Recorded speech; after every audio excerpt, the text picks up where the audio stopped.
Allez, tombe. Bon, pousser un objet avec le regard, ça marche pas. Vous le savez sûrement, les yeux reçoivent de la lumière mais n'émettent rien du tout. Pas de lumière, pas d'énergie et certainement pas une force physique qui ferait bouger des objets d'un simple regard. Et si je vous disais que votre cerveau n'est peut-être pas si malin que ça, et que, même en sachant très bien que c'est impossible, il vous jouait des tours, inconsciemment, en vous faisant croire que le regard produit une sorte de force invisible. Comment?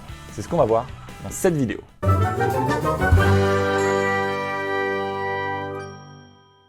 Salut à tous, je m'appelle Vivien, et si vous êtes curieux et que vous voulez comprendre la science simplement, en particulier tout ce qui touche le cerveau, abonnez-vous maintenant et activez la cloche pour ne rien manquer. Dans cette vidéo, on va d'abord rapidement voir comment la relation entre le regard et la façon dont on voit les choses a évolué au fil des siècles.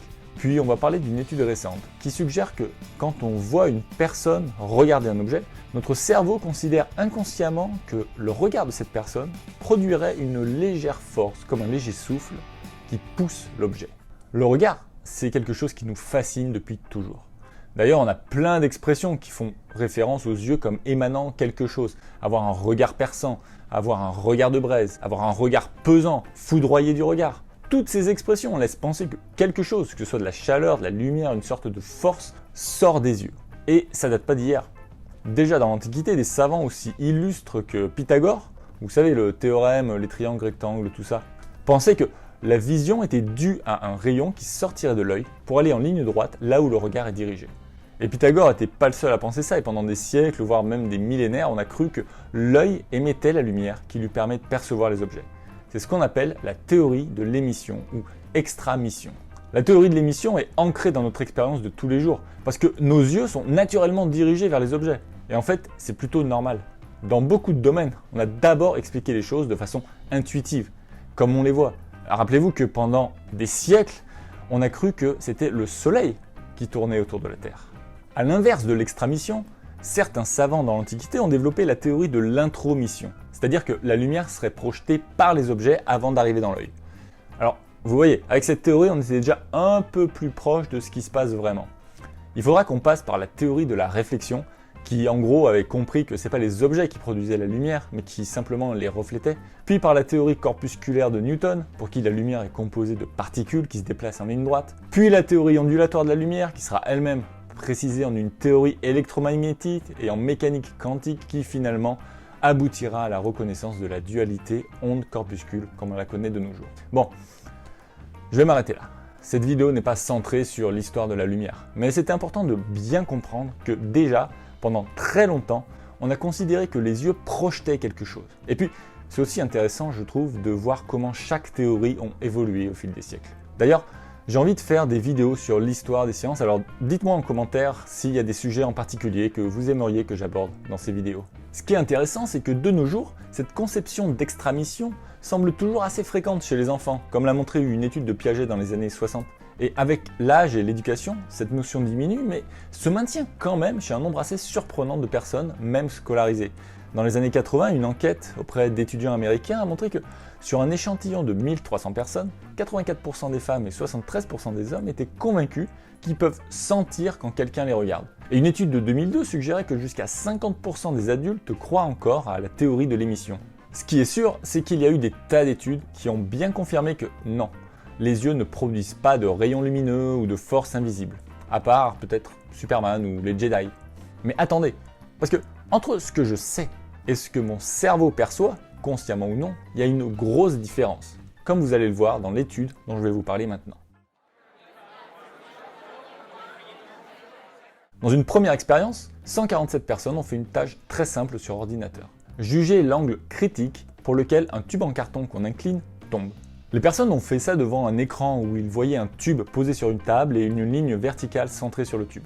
Dès qu'ils commençaient à bouger la ligne en appuyant sur les touches du clavier, le tube disparaissait pour ne pas les influencer puisque les chercheurs ont testé des tubes avec différentes hauteurs et différents diamètres. Ils ont fait ça avec la photo de quelqu'un, qu'ils ont appelé Kevin, positionné sur le côté de la table, à droite ou à gauche, qui regardait vers le tube avec les yeux bandés ou pas. Les personnes pouvaient donc pousser le tube soit vers Kevin, soit à l'opposé de Kevin. Ce qui intéressait les chercheurs, c'était de comparer les jugements d'angle critique quand les personnes poussaient l'objet vers ou à l'opposé de Kevin. En gros, si la présence de Kevin n'a aucune influence, les angles critiques devraient être similaires. Donc la différence d'angle, qu'on va appeler D, devrait être proche de 0. Et c'est bien ce qu'ont trouvé les chercheurs quand Kevin avait les yeux bandés. Mais quand Kevin regardait le tube, ils ont trouvé que le tube pouvait être un peu moins poussé vers lui. Alors, la différence est très petite, moins d'1 degré, et c'est comme si les yeux de Kevin exerçaient une force de 1 centième de Newton, l'équivalent d'un souffle léger, comme pour pousser un peu plus le tube ou au contraire pour le retenir. Alors vous allez me dire, oui mais bon, peut-être que les personnes passaient plus de temps à regarder Kevin quand ils n'avaient pas les yeux bandés, puisqu'on est souvent attiré par le regard des autres. Et donc, les personnes étaient peut-être moins attentives dans ces conditions-là. Bande de petits malins. Les chercheurs aussi ont pensé à ça, et ont donc fait une deuxième étude où ils ont simplement remplacé Kevin avec les yeux bandés par Kevin qui regarde de l'autre côté de la table. Et malgré ça, les résultats étaient similaires à la première étude. Les chercheurs ont aussi mesuré la position des yeux au cours de l'expérience et n'ont pas trouvé que les personnes regardaient vraiment vers Kevin. En fait, ils regardaient à plus de 99% du temps vers le tube.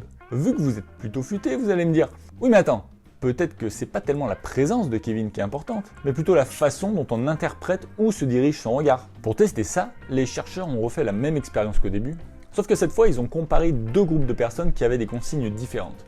Le premier groupe, on leur a dit que quand Kevin n'avait pas le bandeau sous les yeux, il regardait le tube. Et le deuxième groupe, on leur a dit qu'il regardait le mur derrière le tube. Une fois encore, les chercheurs ont trouvé le même résultat, mais seulement pour le premier groupe. Ce qui suggère que l'effet serait dû en fait à la perception que Kevin regardait spécifiquement le tube et pas juste en direction du tube.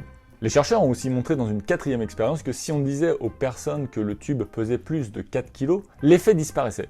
Ce qui suggère que la perception inconsciente que le regard de Kevin produirait une sorte de force invisible qui poussait l'objet disparaît si l'objet est trop lourd.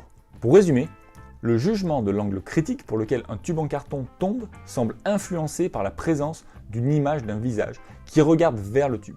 Et cet effet disparaît si le visage a les yeux bandés, est retourné ou regarde en direction d'homme et pas directement vers le tube, et quand le tube est perçu comme trop lourd. Je vous l'ai dit avant, il semblerait qu'une proportion de personnes croient que les yeux ou le regard projettent quelque chose, la théorie de l'émission. Les chercheurs ont trouvé que seulement 5% de leurs participants croyaient à ça et les résultats étaient les mêmes avec ou sans ces participants-là. C'est-à-dire que même les personnes qui ne croient pas du tout à cette théorie faisaient quand même des jugements différents. Et attention, ça ne veut pas dire que les gens croient qu'une force invisible émane des yeux, mais bien que leur jugement semble influencé comme si les yeux émettaient une force. Pour expliquer ces résultats, les chercheurs suggèrent que les personnes construisent une sorte de modèle interne de la vision d'autrui, un peu inconscient, dans lequel la vision est une sorte de processus actif qui émerge du regard et qui peut physiquement affecter des objets. Si ces résultats se confirment, ils suggèrent qu'on utilise de façon automatique et inconsciente un modèle de la vision qui considère l'existence de rayons, de forces invisibles sortant des yeux des autres, tout en sachant qu'ils n'existent pas en réalité.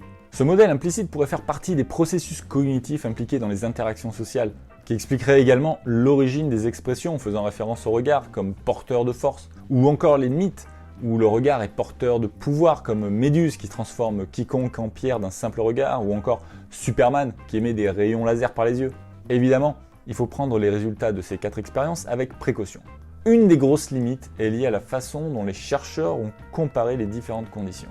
Par exemple, dans la première expérience, ils n'ont jamais vraiment directement comparé les résultats avec ou sans yeux bandés. Une autre limite est que les auteurs ne nous disent pas de combien de degrés la ligne verticale bougeait quand les personnes appuyaient sur les touches du clavier, ce qui peut avoir des conséquences sur la précision des mesures. Si vous voulez en savoir plus sur ces limites, je vous mets un lien en anglais dans la description. Ce que je trouve intéressant dans ce papier, c'est cette différence entre ce qu'on sait être valide scientifiquement et ce qu'on perçoit de façon intuitive. Encore une fois, la plupart des gens savent que c'est la Terre qui tourne autour du Soleil. Et pourtant, on a bien la sensation que la Terre est immobile sous nos pieds et que c'est le Soleil qui bouge. Le résultat principal de cette étude semble donc lié à ce qu'on appelle un biais cognitif. C'est-à-dire quand le cerveau fait une sorte de distorsion dans son interprétation de la réalité. Il existe énormément de biais cognitifs, comme le biais de confirmation, qui consiste à préférer les informations qui confirment nos idées préconçues et accorder moins de poids aux informations opposées à ces idées. Dites-moi en commentaire à quel biais cognitif vous pensez et si vous voulez une vidéo à ce sujet. J'ai choisi de vous parler de cet article parce que je le trouvais drôle et surtout parce que ça nous montre encore une fois qu'il ne faut pas toujours faire complètement confiance à notre cerveau. Si cette vidéo vous a plu, vous serez peut-être intéressé par les vidéos qui s'affichent maintenant. N'oubliez pas de vous abonner et d'activer la cloche pour ne rien manquer. Merci d'avoir regardé cette vidéo et moi je vous dis à la prochaine.